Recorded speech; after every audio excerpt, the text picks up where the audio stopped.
The River Thames is the largest of London's subterranean rivers. Its headwaters are two streams on Hampstead Heath, each of which was dammed into a series of ponds, the Hampstead Ponds and the Highgate Ponds. In the 18th century, at the southern edge of Hampstead Heath, these descend underground as sewers and join in Camden Town. The waters flow 4 miles from the ponds to the River Thames. The river gives its name to Fleet Street, the eastern end of which is at what was historically the crossing over the river known as Fleet Bridge, and is now the site of Ludgate's circus. History. The higher reaches of the river were known as the Holborn, whence Holborn derived its name. The Fleet arises on Hampstead Heath as two sources, which still flow on the surface as the Hampstead Ponds and the Highgate Ponds. Then they go underground, pass under Kentish Town, join in Camden Town and flow onwards to King's Cross.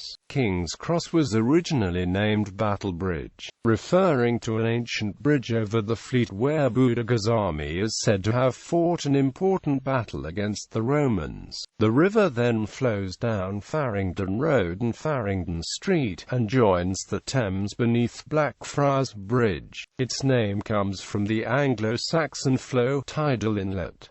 In Anglo-Saxon times, the Fleet served as a dock for shipping. In Roman times, the Fleet was a major river, with its estuary possibly containing the oldest tidal mill in the world. In Anglo-Saxon times, the Fleet was still a substantial body of water, joining the Thames through a marshy tidal basin over 100 yards wide at the mouth of the Fleet Valley. Many wells were built along its banks, and some on springs and St. Bride's Well were reputed to have healing qualities. In the 13th century, the river was called River of Wells. The small lane at the southwest end of New Bridge Street is called Watergate because it was the river entrance to Bridewell Palace. By the 13th century, it was considered polluted, and the area characterized by poor quality housing, and, later, prisons. The flow of the river was reduced greatly by increasing industry. As London grew, the river became increasingly a sewer. In 1728, Alexander Pope wrote in his Dunciad, "To where Fleetwich with disemboguing streams rolls the large tribute of dead dogs to Thames, the king of dykes, than whom no sluice of mud with deeper sable blots the silver flood." Following the Great Fire of London in 1666,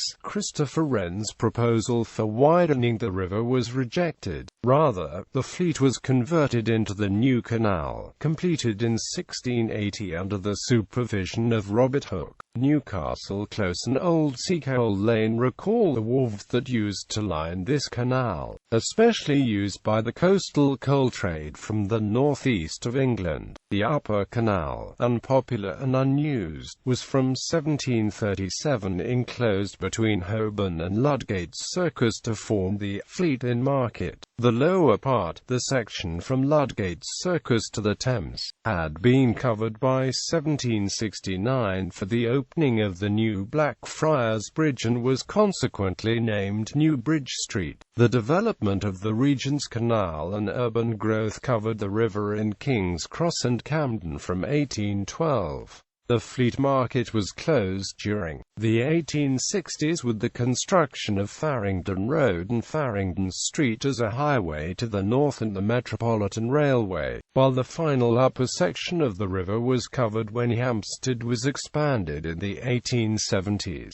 The river gives its name to Fleet Street, which runs from Ludgate's Circus to Temple Bar at the Strand. During the 1970s, a planned London Underground tube was to lie under the line of Fleet Street and was originally named Fleet Line. However, this part of the route was not constructed when Sir Horace Cutler won a Conservative majority on the GLC and the line was terminated at Charing Cross and renamed as the Jubilee Line to commemorate the Queen's Silver Jubilee of 1977.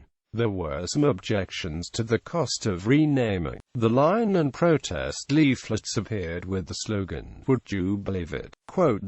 Today the Fleet, or rather the sewer that now follows its route, can be heard through a grating in Ray Street, Clerkenwell, in front of the Coach and Horses pub, just off Farringdon Road. The position of the river can still be seen in the surrounding streetscape, with Ray Street and its continuation Warner Street lying in a valley, where the river once flowed. It can also be heard through a grid in the centre of Charterhouse Street, where it joins Farringdon Road. In wet weather, and on a very low tide, the murky Fleet can be seen gushing into the Thames from the Thames Walk exit of Blackfriars Station, immediately under Blackfriars Bridge. The former Mayor of London, Boris Johnson, proposed opening short sections of the Fleet and other rivers for ornamental purposes, although the Environment Agency, which manages the project, is pessimistic that the Fleet can be among those uncovered. In fiction, Jonathan Swift mentions the filth in the Fleet during a storm in a poem of 1710. Ben Jonson's poem On the Famous Voyage provides a mock-epic account of a journey along the excrement line ditch during the early 17th century. The 19th century River Fleet is part of one of the settings, a story of the Doctor Who serial The Talons of Wen Chiang, starring Tom Baker. In one episode, the Doctor claims he once caught a large salmon in the Fleet, which he shared with the Venerable Bede. It is also mentioned in the 8th Doctor audio adventure Dead London. The Christopher Fowler crime thriller The Water Room uses the River Fleet as a major setting. In Neil Gaiman's television serial and novel Neverwhere, the Great Beast of London is said to be a feral boar hog that ran into the Fleet while it was still partially open to the air, and vanished underground into the depths of London below, growing huge and fat off the sewage. In the Devlin Diary by Christy Phillips, the Fleet is a major part of the story as one of the characters works to build filters to rid the river of the long-despised sewage. In the detective novel Thrones, Dominations, set in 1936 London, Lord Peter Wimsey and Police Superintendent Charles Parker descend into the Fleet and nearby subterranean rivers, in search of the body of a murder victim, and barely escape drowning when a sudden heavy rain causes a flood underground. In Dickens' Oliver Twist, Fagin's lair is on Saffron Hill, adjacent to the Fleet.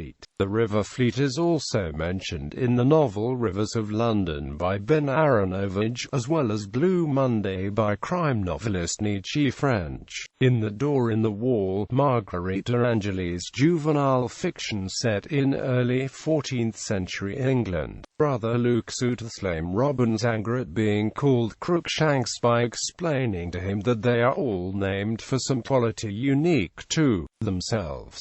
He gives as an example Geoffrey Ettywater, because he lives by the River Fleet and tends the conduit there with his father. The 1966 Modesty Blaze strip cartoon story The Head Girls features the underground section of the River Fleet, where Modesty and Willie Garvin are tethered by the villainous Gabriel in the expectation that the rising tide will drown them. The 2003-2004 Baroque Cycle, Neil Stevenson's 3 volumes series set in the late 17th and early 18th centuries, has many references to the Fleet ditch, including discussion of the polluted state of the waterway. London Underground, a 2014 episode of BBC One drama New Tricks, features a storyline about a murder by an occult group in the 1970s who believed that the River Fleet demanded human sacrifices.